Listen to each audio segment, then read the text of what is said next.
take a look. This is chapter 0, so we're reviewing for our midterm.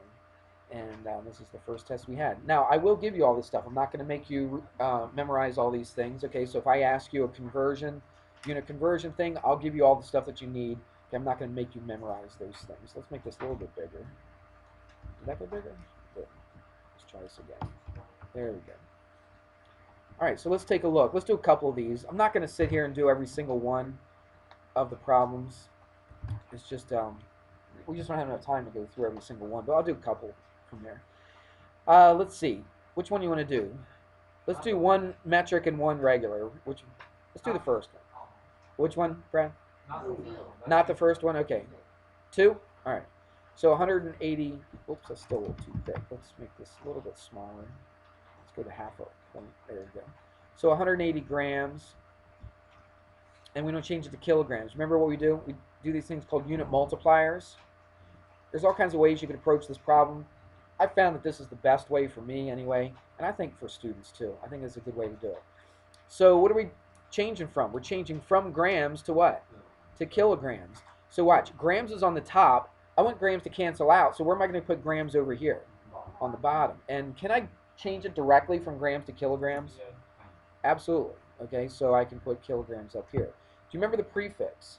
I mean, this would work with like meters and kilometers or kilometers. This would work with, I don't know, what's another, can't think. Oh, liters and kiloliters, right? That kind of thing. All you got to know is the prefix. What does the K, the kilo, mean? 1,000. Means 1,000. Okay, so watch. What's bigger? Is a kilogram bigger or is a gram bigger? Kilogram. A kilogram is bigger. It's 1,000 what? Grams. Okay, that tells you it's 1,000 grams. So watch. 1 kilogram equals what?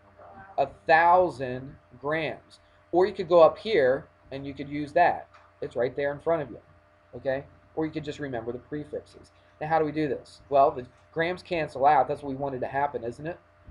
And so what do we have? We have 180 over 180 times 1 over 1 times 1,000. Now, without a calculator, now you can use a calculator if you want, but without a calculator, how can you simplify this? Divided by 1,000? Yeah, you could take away the first 0, but and that would be okay. That'd be all right. But if you divide by a power of 10, what are you just doing? You're just moving the what? The decimal. Okay, you're moving it which direction? Left, because you're making it smaller, right? You're dividing by 1,000, so you're making it smaller by 1,000 times, right? So watch. That's 1 place. There's 2 places. How many? 3 places. So your decimal would be right there. So what's my answer? 0.18. If you want to put the 0, you can. You don't really need to. And that's, what are your units then? Kilograms. Okay, so it's 0.18 kilograms. Make sure that makes sense. 0.18 is a small number, but it's a small number of a big unit, isn't it? Okay, kilograms is a fairly large unit. So 0.18 kilograms is the same as 180 little units, right? 180 grams, that's 180 little things, is equal to 0.18 of a real big thing. Does that make any sense at all? Okay. So that's what you would do there. Let's do a weird one. Let's do like from the metric to the English system. So let's do number 4, 5.1 liters. The nice thing about this is that they give it to you right up in the chart. 5.1 liters. Now they put capital L. I like cursive L. Is that all right? Is there a conversion from liters to quarts? Let's take a look. Yeah, look at that right there. Isn't that nice? I made this really easy for you. Okay, I put all the conversions right there for you. You didn't hardly have to think about it. You can just look at it. So there's liters, there's quarts. I can figure out what it is. So watch. Liters is on top. I want it to cancel out. So what am I going to put on the bottom? Liters. And I'm going to change it from liters to what? To quarts. So I put quarts on the top. Now, how many quarts equals how many liters according to this? 1 equals. So I put the 1 with a quart and what? The 0.9 with the liters. So 0.9. And then what do? Cross out the liters. And look what I have. I've got 5.1 times 1 divided by 1 times 0.9. So basically, I'm just doing that in my calculator. All right, so let's do that in the So it's 5.1 divided by 0.9. And that's 5. We'll round it to one place. We'll say 5.7. Is that all right? So it's about 5.7 what? Chords. Because that's what's left over. And that's how you do those things. All right? All right. Let's move on. Again, I'm not going to do every one of these, but we'll do maybe one from each section, or one or two from each section, depending on how many there are. Evaluate this expression. What is that asking you to do? Yeah. Are you really solving for W? Are you solving for R? Are you solving for Q? Not really. You're just finding what this thing is equal to. All right? So what do I always say? We do what? We take those numbers in, plug and chug. That's right. Okay. Sorry, I don't think my sound's going to be real good because I'm just taking the microphone from this computer. So when you listen to it, it's not going to be near as clear as when I do them at home, but you'll still be able to hear. All right? So I apologize for the sound quality, first of all. So what do we do here? Look, W. What do we put in for W? Negative 2, because W is negative 2. So I put 5 times negative 2 over what? 3R. 3 times 3 plus Q plus 1. Now what do we do first? I'd multiply the 5 times negative 2, wouldn't you? That's negative 10. Over, what do we do here? Do I go 3 plus 1? It's 10, you're right, because 3 times 3 is what? You do that first, order of operations, remember that? 9, and then 9 plus 1 is 10. Do you keep it like this and circle it? No. Simplify it. What does that simplify to be? Negative 1, and that's how you want to write your answer. Or I gave it away. What are these two lines right there? Absolute value, okay? Got ahead of myself. Got all excited about absolute value. So what does that mean? It means everything in here is going to eventually come out to be what? Positive, okay? But this is how we're going to work this. 8 plus. Keep the absolute value there. Now, what is Q? It's 1. So I'm going to put a 1 in there. Watch what I do. I do the work inside the absolute value first. I don't just make everything positive. I don't say, okay, make 1 positive, make negative 5 positive, and then 1 plus 5 is 6. Nope, don't do that. Okay, I work what's in there first. Once I finally get an answer inside the absolute value, then I can make it positive. Everybody get that? All right, because I'll get a different answer if I don't do that. So I've got the 8 plus. Now, what is 1 minus 5? It's negative 4, but a negative 4 is inside the absolute value. So it's a positive 4, isn't it? So it's a plus, what? 4. See what I just did? And then 8 plus 4, 12, and that's easy. Good? You weren't really solving for anything there, were you? You were evaluating the expression. You're just plugging and chugging and finding out what this whole thing came out to be. On this one, though, you are solving. This is a little different. You're solving for that variable. You're getting that variable by itself. So let's take a look. Let's change colors. What do you want? Let's go green. So watch. I want to solve for that B. This is one that a lot of people, even when kids get into like algebra 2, they have a tendency to forget how to solve for this. But let's do this. How do I get rid of a fraction if it's being multiplied? Multiply by, even you can do even more than that. That's a good start. Would you multiply by the reciprocal? Flip it. Flip it and multiply. Watch. Now, if you multiply it by the 5, that'll get rid of the 5. Okay, but if you multiply by what? 5/3, you can get rid of both of them in the same shot. Okay? So if I multiply this by 5 over 3, look what happens. The 5's cancel and the 3's cancel. But remember, in algebra, I can't just do it to the left side. What? Got to do it to the right. So I have to come over here and multiply that by what? 5 over 3. What am I going to do that? Negative 2. Yeah, I'm going to put it over 1. I think it'll make it easier. See what happens? The 5's cancel, the 3's cancel. I'm just left with B. Now I just got to work this thing out. That's not that hard. What is that? Negative 10 over 3. Do I put that into a calculator and get some decimal number? No. Just leave it like that. Do I even have to change it to a mixed number? No, don't. Okay? I know what your elementary and your middle school teachers have taught you. They taught you that improper fractions are bad. Never write it as an improper fraction. But the more you start doing a little bit more upper level algebra, you're going to find out that improper fractions most of the time are a lot easier to work with. So just keep it improper. As long as it's reduced, and it is, isn't it? Does 3 go into 10? No. So as long as it's reduced, you can keep it improper. And I would rather you keep it like that, to tell you the truth. Because what if you did this? What if you said, oh, I got to change that to a mixed number? So let's see, how many times does that go? Oh, that's 2 and 2/3, right? Well, you messed it up, didn't you? All right, or 2 and 1/3, I should have said. Oopsie. Why not? No, I think it's important to know mixed numbers, okay? Because mixed numbers are used. They're absolutely important. I'm not saying mixed numbers are not important, but in algebra, when you're just solving for something, okay, and it just says solve for x, it's not saying, how long is this deck? I'm a carpenter and I want to build this deck, right? How long do I want this board to be to cut the board? Okay, I wouldn't tell somebody, hey, Joe, cut it 10/3 long. That would be stupid, wouldn't it? Cut it 10/3 feet long. That would be dumb. What would I say? It wouldn't be 2 1/3. It wouldn't be 2 1/3. I did this for a reason. I put 2 1/3 because some people might look at this and say, oh yeah, 2 1/3. But is 2 1/3 right? No. Look, you got the problem right here, didn't you? And then all you tried to do is change it to a mixed number and you messed it up and you got it wrong. Right? Why take the chance? Would you agree with that? Why take the chance and get it wrong just by changing it to a mixed number? Just keep it like this. Not saying that mixed numbers are bad. Hey, they're fine. We use them all the time.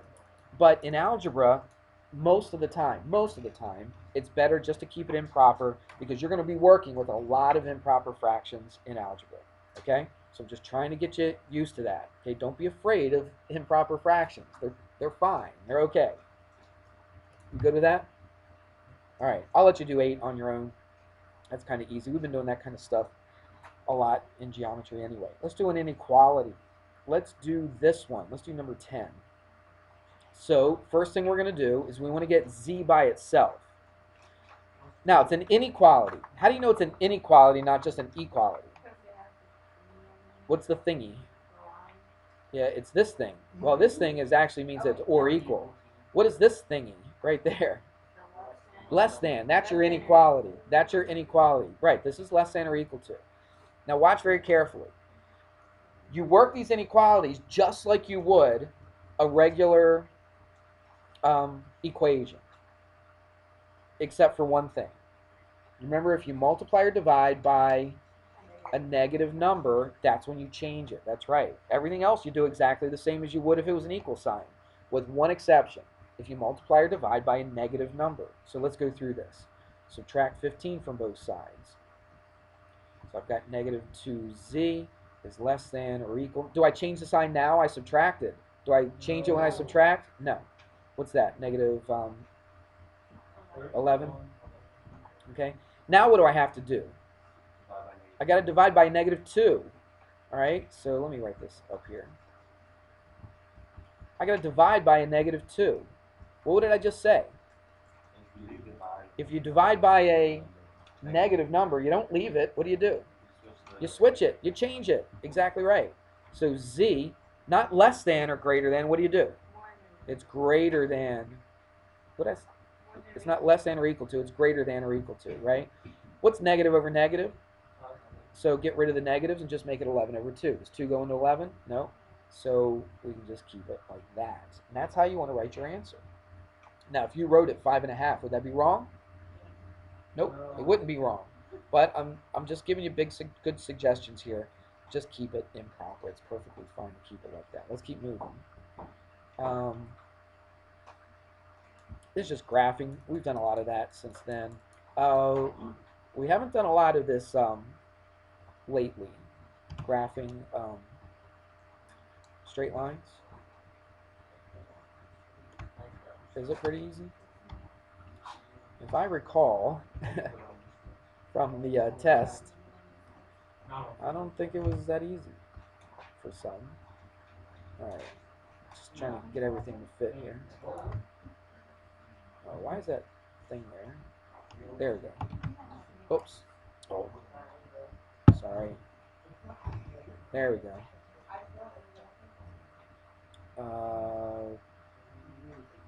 What am I trying to do? I know if I grab this, it's gonna. There we go. All right, here we go.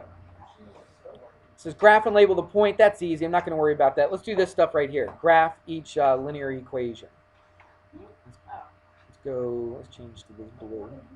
Let's do this one right here. Okay, I probably won't give you one quite that difficult. I'll probably give you something like this. Okay, y is equal to 2x minus 4. So what does that mean? The negative 4 is the first thing. What is that? The y-intercept. So that means we come on the y-axis. Remember, that's the y-axis. That's the x-axis. We go on the y-axis down where? Down to 4. Negative 4, right? Right there. Everybody got that? That's pretty easy so far. What is that 2? 2 over 1. That's right. It's rise. Remember that? Rise over run. So it's 2 over 1. So what do? We go up 2. Good. And then we, let's not say over, because I could go over this way or over this way. To the right. To the right one place. Okay, so we go up 2 and to the right 1.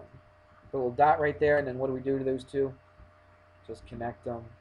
And I like to extend them out a little bit past those points. I don't want to just connect the two dots and leave it like that. It doesn't look too good like that. Extend it, and there it is. That's your graph. It's as easy as that. Look, you're going to be doing a ton of that stuff next year in Algebra 2. A ton of it, okay? So that's why I took so much time, at the beginning of this year going over that stuff. And I think we do a little bit more at the end of the year with this stuff, so it helps you remember it a little bit. Can't remember if I put these on there or not. Let's just do an easy version. Let's do this one right here, okay? So I'm going to ask you to solve for x and y. Now the best way to do this is this. Everybody watching? The best way to do this is you kind of know what y is, don't you? Y is equal to negative 4x. So what I'm going to do is I'm going to do a thing called substitution. Remember that? So y is equal to this. Well, you got a y right here. Both of these y's actually equal the same thing, right? These are called system of equations. It means this y and this y are going to be the same number. This x and this x are the same number, right? So this y equals this y. Well, I kind of know what y is equal to, so guess what I can do with this? I can take what y is equal to and then put it where? In for the other y. You see that? Since they're equal to each other. See what I just did there? It's called substitution. Because this is 2 times y. Well, what's y equal to? Negative 4x, isn't it? So I can put negative 4x in for that y. Why would I want to do that? Because look, now I'm going to have x's and x's, and I can solve for x. Exactly right. So let's do that. I got some room down here. Let's do it right here. So it's 2 times y. What did I say y was? Negative 4x. And then just write off the rest of the equation. There's the 2y. Everybody see that? That was my y, the negative 4x. And then just keep going. Plus 3x equals 8. And now we can just do, I'll do this real quick. This is negative 8x plus 3x equals 8. Negative 8x plus 3x is negative 5x equals 8. Divide both sides by negative 5. And then that's your answer. It looks ugly, but that's what it is. And I'm going to circle it. That's your answer, negative 8 over 5. That's part of your answer. It's only half of it. Because what do I have to do now? Plug it in for what? For y, right. I got to find y. You could plug it into either one of these equations. Which one's the easiest one to plug it into? The top one, absolutely, because y is already sitting there by itself, isn't it? Okay? So watch what I'm going to do. What was y equal to again? Negative 4x, right? Negative 4 times x. Well, we just found x. It's a little ugly, but it's still an okay number. How do you multiply negative 4 times this? Just put it over 1, right? Negative 4 over 1, negative 8 over 5. Does anything cancel out here? No. It'd be nice if it did, but unfortunately this is not that pretty of an answer, but still it's an okay answer. Y equals, so what do we do if nothing cancels out? So multiply straight across, right? Multiply straight across the top and the bottom. First of all, what's a negative times a negative? Positive, so that's going to go positive, isn't it? So what's 8 times 4? 32. Over what? Does 5 divide into 32? No. We would have known that down here anyway, right? Because 5 doesn't go into either one of those, so 5 doesn't go into 32. Kind of ugly answers, but those are your answers right there. It really wasn't that hard, was it? Even though the answers look kind of ugly, it wasn't that bad.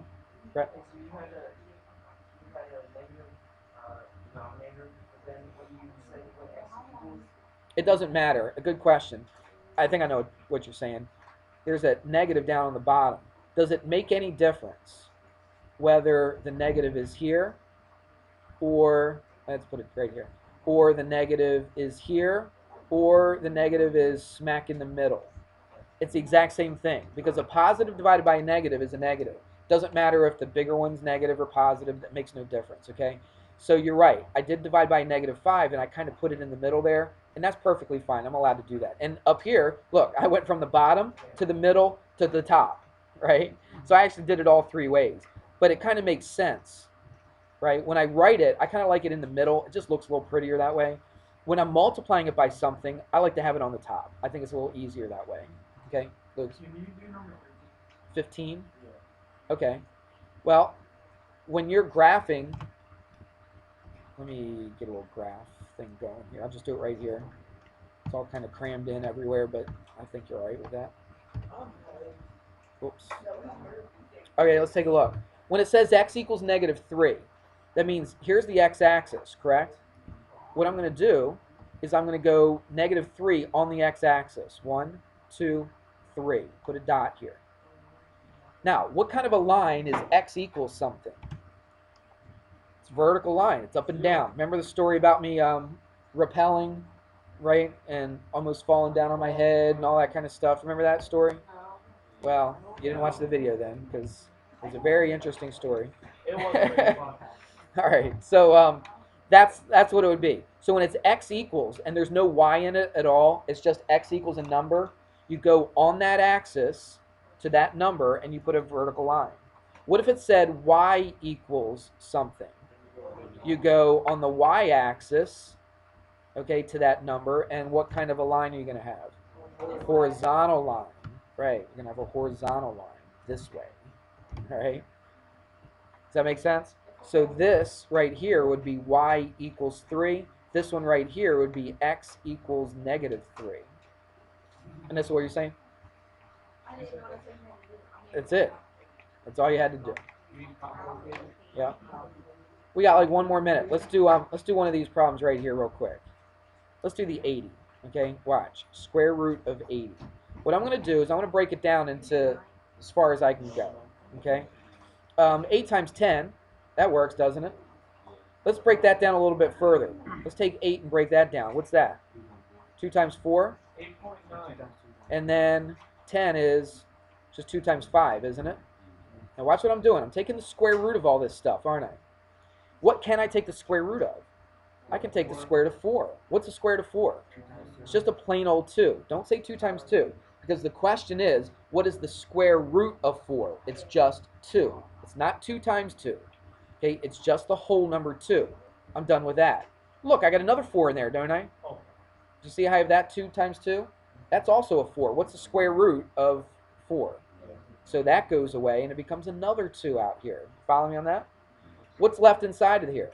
Can I take the square root of 5? No, so where does it stay? It stays inside the square root. Multiply those together, and what do we get? 4 times the square root of 5. And that's how you simplify that. There's other ways. You probably didn't realize this, but you looked at 80 and you said, it ends in a 0, so 10 goes into it, and also what else goes into it? 80 divided by, 2 does, but what's something bigger? 5 does, right? So look at this, 16. So if you realize that the square root of 80 is 16 times 5, what's the square root of 16? 4 square root of 5. All right, so we're done chapter 0. We'll try to hit a few more tomorrow, okay?